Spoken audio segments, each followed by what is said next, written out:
നമസ്കാരം. സന്ധ്യാദീപത്തിലേക്ക് എല്ലാ സജ്ജനങ്ങൾക്കും സ്വാഗതം.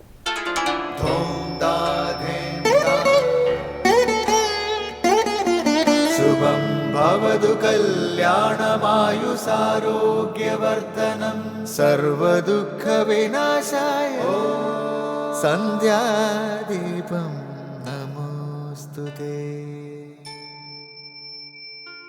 നാമം ജപായനം പുണ്യം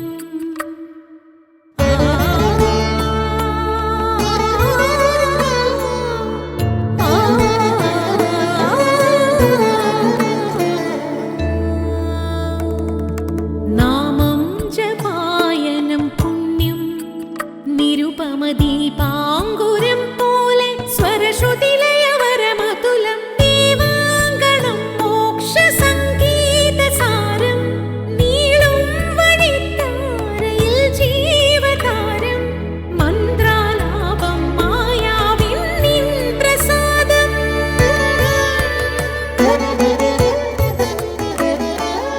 ഇരുൾ നീങ്ങിയുണരുന്ന തെളിനാളദീപം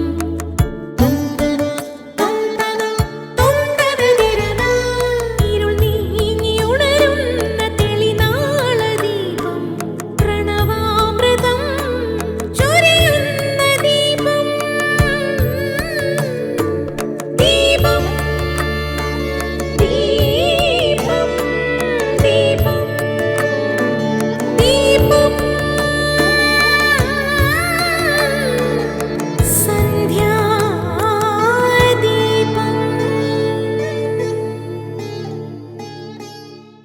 വൃശ്ചികം ധനു മാസങ്ങളിൽ ശബരിമല തീർത്ഥാടനവും അതിനോടനുബന്ധിച്ച് കഠിന വ്രതവും അനുഷ്ഠിക്കുന്നതിനും ആചാര്യസങ്കല്പമുണ്ട്. വൃശ്ചികം കാലപുരുഷന്റെ ഉദയരാശിയാണ്. ഈ രാശിയിലൂടെ സൂര്യൻ സഞ്ചരിക്കുമ്പോൾ ഭൗതികാസക്തി വർദ്ധിപ്പിക്കുമെന്നാണ് വിശ്വാസം. രജോ ഗുണം വർദ്ധിക്കും. വാക്കുകളിൽ മൃദുത്വം കുറയും. ഈ രാശിയുടെ ചിഹ്നം പോലും തേളാണ്. ധനുരാശി കലഹരാശി എന്നാണ് പറയപ്പെടുന്നത്. സൂര്യൻ ധനുരാശിയിലൂടെ കടന്നു പോകുമ്പോൾ കലഹങ്ങൾ വർദ്ധിക്കാനും ആപത്തുകൾ വർദ്ധിക്കാനും സാധ്യതയുണ്ടെന്നും പറയപ്പെടുന്നു. ഈ അവസ്ഥകളെ മറികടക്കാൻ കഠിനമായ വ്രതങ്ങളും ആചാരങ്ങളും മനുഷ്യരെ സഹായിക്കും. പ്രകൃതി പ്രതികൂലമാകുമ്പോൾ വ്രതങ്ങളിലൂടെയും പ്രാർത്ഥനകളിലൂടെയും ശരീരത്തെയും മനസ്സിനെയും ഈശ്വരനിൽ അർപ്പിച്ച് ജീവിക്കുന്നത് പരിഹാരമാണ്. അതിനാണ് 41 ദിവസം തീർത്ഥാടന കാലമായി ആചാര്യന്മാർ സങ്കല്പിച്ചിരിക്കുന്നത്. ധനു കഴിഞ്ഞ് മകരമാകുമ്പോൾ ഉത്തരായന കാലമായി. പ്രകൃതിക്ക് തന്നെ തെളിവുണ്ടാകുന്നു. വ്രതനിഷ്ഠയുടെ ഫലമായി ഐശ്വര്യപൂർണമായി ജീവിക്കാൻ ഭക്തർക്ക് അനുഗ്രഹം കിട്ടുമെന്നാണ് വിശ്വാസം. 18 മലദൈവങ്ങളുടെ കാവലിൽ ലോകത്തിന്റെ ധർമ്മം കാത്തുരക്ഷിക്കുന്ന ശബരീശ്വരനെ പ്രാർത്ഥിച്ചുകൊണ്ട് നമുക്ക് മാർഗദീപമാകുന്ന ഗുരുവചനം കേൾക്കാം. കൃഷി ചെയ്യണം. കൃഷിയാണ് ജീവരാശിയുടെ നട്ടെല്ല്. ശ്രീനാരായണ ഗുരുദേവൻ.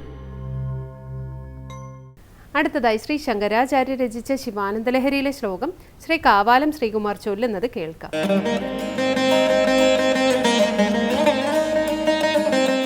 വക്ഷസ്താടനശങ്കയാ വിചലിതോ വൈവസ്വതോ നിർജ്ജരാഃ കോടീരോജ്വലരത്നദീപകലികാ നീരാജനം കുർവതേ ദൃഷ്ട്വാ മുക്തിവധൂസ്തനോതി നിഭൃതാശ്ലേഷം ഭവാനീപദേ യച്ഛേതസ്തവ പാദപദ്മഭജനം തസ്യേഹ കിം ദുർലഭം. വക്ഷസ്താടനശങ്കയാ വിചലിതോ വൈവസ്വതോ നിർജ്ജരാഃ കോടീരോജ്വലരത്നദീപകലികാ നീരാജനം കുർവതേ ദൃഷ്ട്വാ മുക്തിവധൂസ്തനോതി നിഭൃതാശ്ലേഷം ഭവാനീപദേ യച്ഛേതസ്തവ പാദപദ്മഭജനം തസ്യേഹ കിം ദുർലഭം.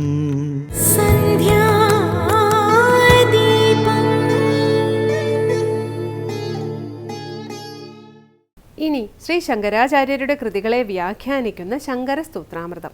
ആരുടെ മനസ്സ് ഭഗവാന്റെ പാദപത്മത്തെ ഭജിക്കുന്നുവോ അവർക്ക് ദുർലഭമായി ഒന്നുമില്ല. ശിവഭക്തനെ ഭയന്ന് കാലൻ പോലും അകന്നു പോകുന്നു.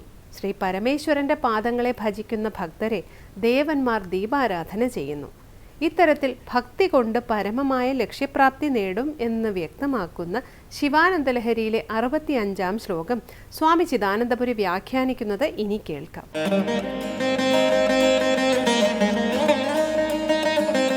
ഓം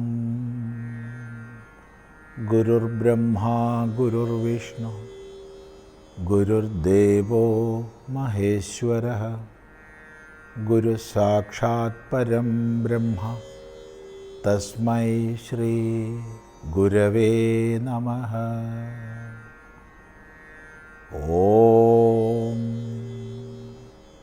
സദാശിവസമാരംഭാം ശങ്കരാചാര്യമധ്യമാം അസ്മദാചാര്യപര്യന്താം വന്ദേ ഗുരുപരമ്പരാം.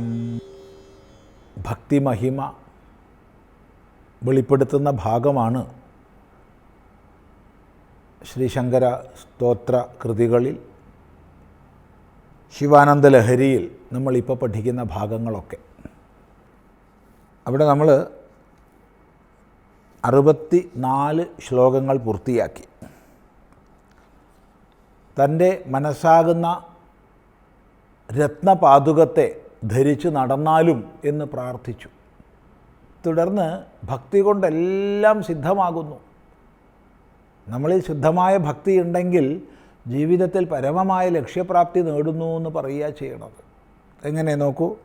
വക്ഷസ്ഥാടന ശങ്കയാ വിചലിതോ വൈവസ്വതോ നിർജരാഃ കോടിരോജ്വലരത്നദീപകലികാ നീരാജനം കുർവതേ ദൃഷ്ട്വാ മുക്തിവധുസ്തനോതി നിഭൃതാശ്ലേഷം ഭവാനീപതേ യച്ഛേദസ്തവ പാദപത്മഭജനം തസ്യേഹ കിം ദുർലഭം.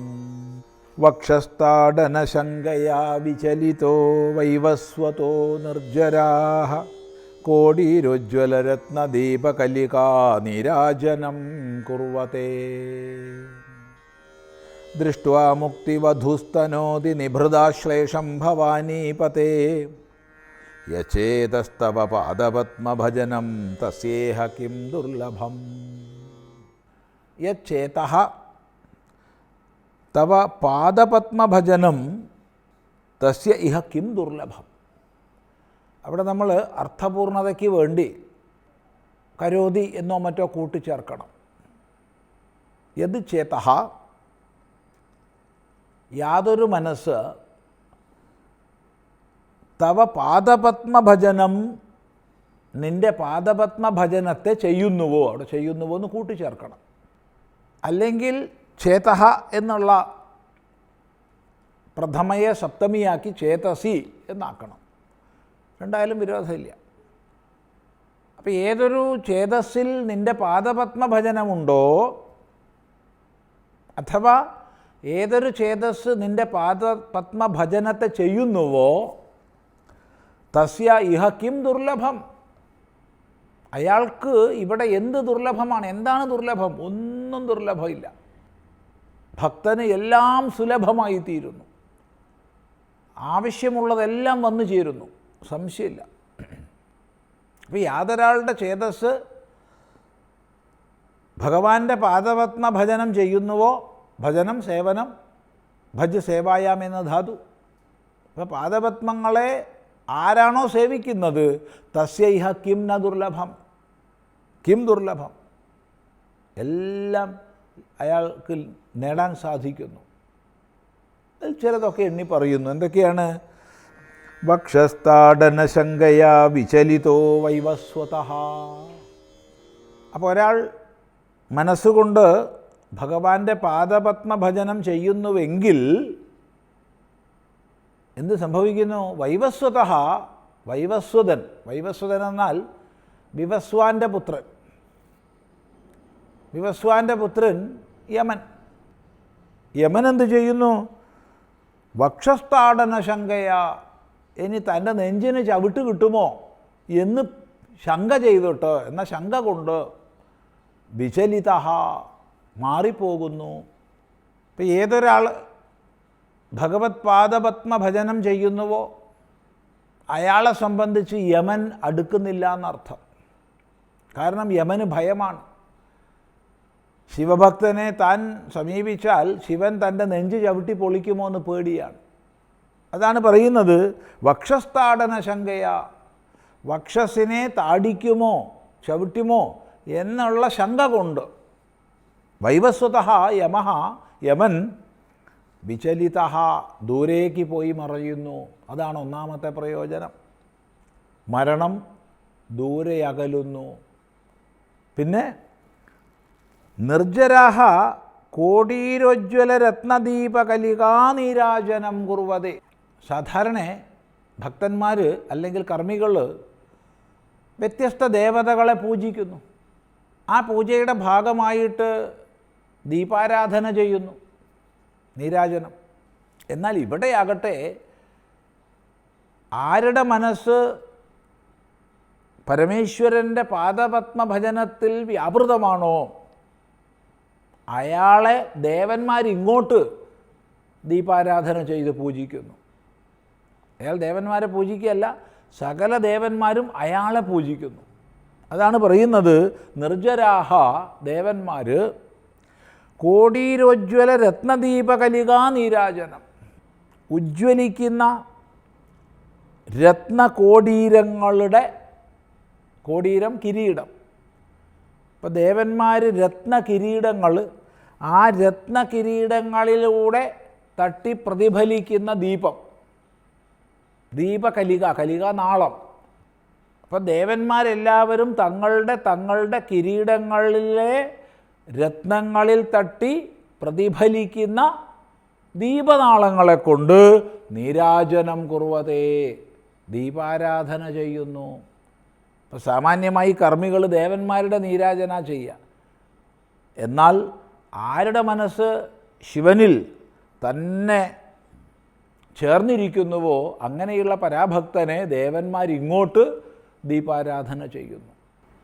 എന്തെല്ലാം നേടിത്തരുന്നോ ഭക്തി എന്നുള്ളതാണ് ഇവിടെ പ്രതിപാദനം ചെയ്യുന്നത്. തുടർന്ന് അടുത്ത പ്രാവശ്യം ശ്രദ്ധിക്കാം.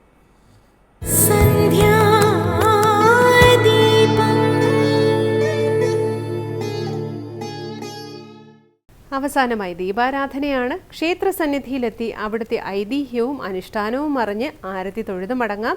എല്ലാവർക്കും നമസ്കാരം.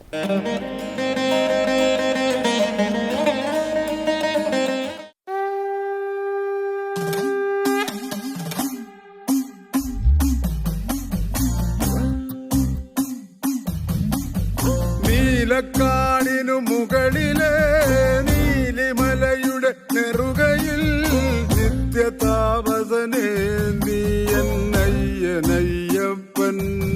പഴമൊഴികൾ ചൊല്ലിയ കഥയിലെ ഹരിഹരനു നൽകിയ സുകൃതമേ സ്വാമി.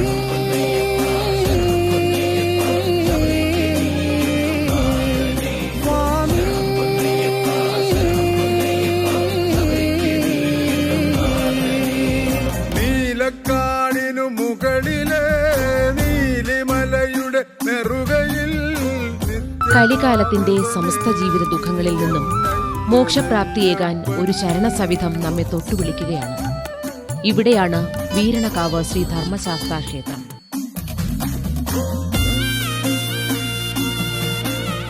സ്വയംഭൂവായ ശാസ്താ പ്രതിഷ്ഠയാണ് ഇവിടെ ആരാധനാമൂർത്തി.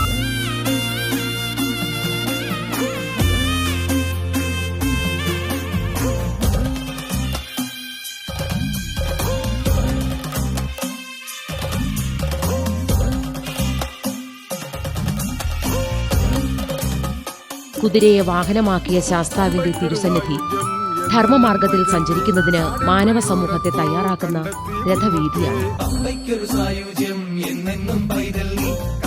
ശാസ്താവ് ഹരിഹരപുത്രനായി ജനിച്ചു എന്നാണ് ഭാഗവതം പറയുന്നത്. ഹരിഹരപുത്രനായി ജനിച്ച കുഞ്ഞിന് ശാസ്താവ് എന്ന നാമകരണം നടത്തിയത് മഹാവിഷ്ണുവാണ്. ദുർമാർഗികളെ ശാസിച്ച് നേർവഴിക്ക് നയിക്കാനും ധർമ്മം സംരക്ഷിക്കാനുമാണ് ശാസ്താവിന് നിയോഗം സിദ്ധിച്ചത്.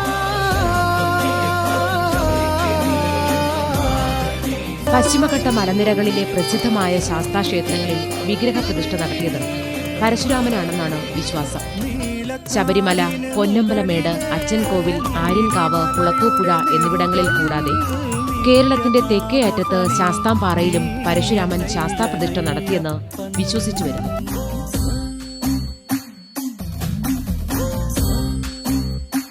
തിരുവനന്തപുരം ജില്ലയിലാണ് വീരണകാവ് ശ്രീ ധർമ്മശാസ്താ ക്ഷേത്രം സ്ഥിതി ചെയ്യുന്നത്. തിരുവനന്തപുരം നഗരത്തിൽ നിന്നും 25 കിലോമീറ്റർ കാട്ടാക്കട നെയ്യാർ റൂട്ടിൽ യാത്ര ചെയ്താൽ വീരണകാവ് ശ്രീ ധർമ്മശാസ്താ ക്ഷേത്രത്തിൽ എത്തിച്ചേരാൻ കഴിയും.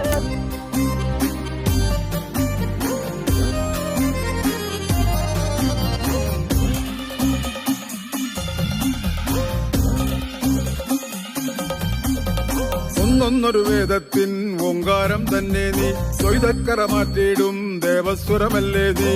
ഒന്നൊരു വേദത്തിൻ ഓങ്കാരം തന്നെ നീ, തൊയ്തക്കര മാറ്റിയിടും ദേവസ്വരമല്ലേ നീ. ജന്മങ്ങൾ നെഞ്ചേറ്റും ജ്യോതിപ്പൂവല്ലേ നീ, ആത്മാവിൻ ചേക്കേറും മോക്ഷത്തേനല്ലേ നീ. തിരുനടയുടെ വാതിൽക്കൽ തിരിവട്ടം പോലെ ഞാൻ ഹരിഹരസുത ഗീതത്തിൽ ലയമായി തീരുന്നയ്യപ്പ. പശ്ചിമഘട്ട മലനിരകളിലെ ശാസ്താംപാറയിൽ ശാസ്താപ്രതിഷ്ഠ നടത്തിയത് ശ്രീ പരശുരാമനാണ് എന്നാണ് വിശ്വസിച്ചു വരുന്നത്. ഇവിടെ പ്രതിഷ്ഠ നടത്തിയതിനു ശേഷം പൂജ ചെയ്യാനായി പരശുരാമൻ ഈ പ്രദേശത്തുള്ള ഒരു ബ്രാഹ്മണ കുടുംബത്തെ ചുമതലപ്പെടുത്തി. അതനുസരിച്ച് ഈ ബ്രാഹ്മണ കുടുംബത്തിൽപ്പെട്ടവർ നിത്യവും പൂജ നടത്തി വരുന്നു.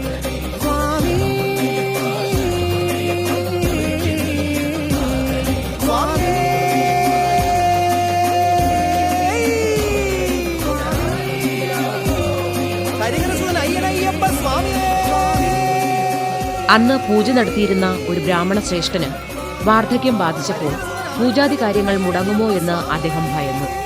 അദ്ദേഹം ഇക്കാര്യം ഭഗവാന് മുന്നിൽ മനസ്സ് തുറന്ന് പ്രാർത്ഥിച്ചു. ബ്രാഹ്മണ ശ്രേഷ്ഠന്റെ പ്രാർത്ഥന ഭഗവാൻ കേട്ടു. അന്ന് പൂജ കഴിഞ്ഞ് തിരിച്ചു പോകുന്ന ബ്രാഹ്മണ ശ്രേഷ്ഠന്റെ കൂടെ ബാലരൂപത്തിൽ ഭഗവാൻ എഴുന്നള്ളുകയുണ്ടായി.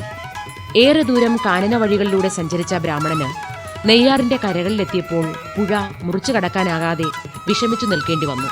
കാനന വഴികളിലുടനീളം തന്നെ അനുഗമിച്ച ബാലനെ ചൊല്ലിയായിരുന്നു അദ്ദേഹത്തിന്റെ വിഷമം. എങ്ങനെ ഈ ബാലനെയും കൊണ്ട് അക്കരെ കടക്കും എന്ന് അദ്ദേഹം മനംനൊന്ത് ആലോചിച്ചു. ആ സമയം ആറ് കടന്ന് അക്കരെ ചെന്ന് ബാലൻ തിരുമേനി വരുന്നില്ലേ എന്ന് ചോദിക്കുകയുണ്ടായി. സന്തോഷവാനായ ബ്രാഹ്മണൻ ആറ് കടന്ന് അക്കരെ എത്തുകയും സ്നാനകർമ്മങ്ങൾ കഴിഞ്ഞ് യാത്ര തുടരുകയും ചെയ്തു. ഏറെ നേരം അങ്ങനെ യാത്ര ചെയ്ത് ഇന്ന് ക്ഷേത്രം സ്ഥിതി ചെയ്യുന്ന സ്ഥലത്തെത്തിയപ്പോൾ ആ കുഞ്ഞു ബാലൻ അത്യധികം തേജോമയനായി കാണപ്പെട്ടു. കയ്യിൽ അമ്പും വില്ലുമേന്തിയ ബാലൻ ഒരു ദിവ്യരൂപമായി നിലകൊള്ളുകയായിരുന്നു. തുടർന്ന് ബാലൻ ബ്രാഹ്മണ ശ്രേഷ്ഠനോടായി പറഞ്ഞുവത്രേ, ഇനി മുതൽ ഞാൻ ഇവിടെ ഇരുന്നു കൊള്ളാം. തിരുമേനി ഇവിടെ വന്ന് പൂജകൾ ചെയ്താൽ മതി. വാർദ്ധക്യ പ്രശ്നങ്ങൾ കൊണ്ട് ബുദ്ധിമുട്ടിയിരുന്ന ബ്രാഹ്മണ ശ്രേഷ്ഠൻ തേജോമയനായ ബാലന്റെ വാക്കുകൾ കേട്ട് അത്യധികം സന്തോഷവാനായി. അന്നു മുതൽ വീരണകാവിലെത്തുന്ന ഭക്തജനങ്ങൾ ഭഗവാന് പടത്തിക്കുല നിവേദ്യമായി അർപ്പിച്ചു വരുന്നു.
തിരുവനന്തപുരം ജില്ലയിലെ കിഴക്കൻ മലയോര പ്രദേശങ്ങളിലുള്ള ഗിരിവർഗ്ഗക്കാർ അവരുടെ പ്രധാന ദൈവമായി കാണുന്നത് ശ്രീ ശാസ്താവിനെ തന്നെയാണ്.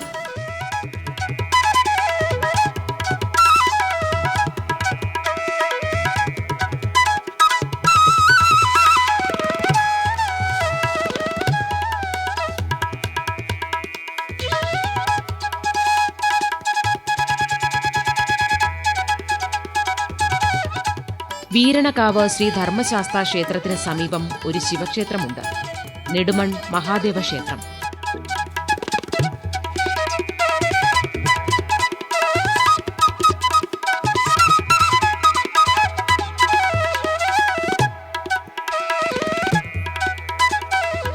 വീരണകാവ് ശ്രീ ധർമ്മശാസ്താവിന്റെ പിതൃസ്ഥാനത്താണ് നെടുമൺ ക്ഷേത്രത്തിലെ മഹാദേവനെ ആരാധിച്ചു വരുന്നത്.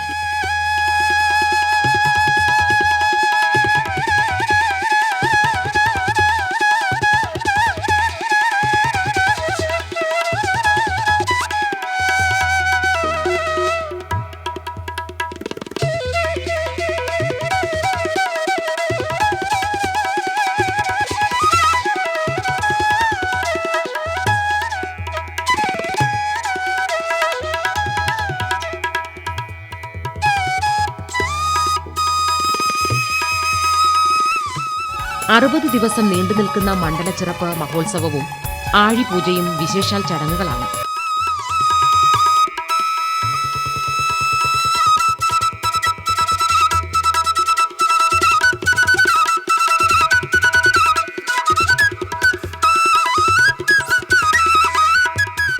പടത്തിക്കുല, ഇടിച്ചുപിഴിഞ്ഞ പായസം, ഉണ്ണിയപ്പം, പാനകം എന്നിവയാണ് ഇവിടുത്തെ പ്രധാന നിവേദ്യങ്ങൾ.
ആണ്ടവനായ ശ്രീ ധർമ്മശാസ്താവ് അനുഗ്രഹ വർഷം ചൊരിഞ്ഞു കുടികൊള്ളുന്ന വീരണകാവ് ശ്രീ ധർമ്മശാസ്താ സന്നിധി ആലംബഹീനർക്ക് എന്നും ശരണാലയമായി നിലകൊള്ളുന്നു.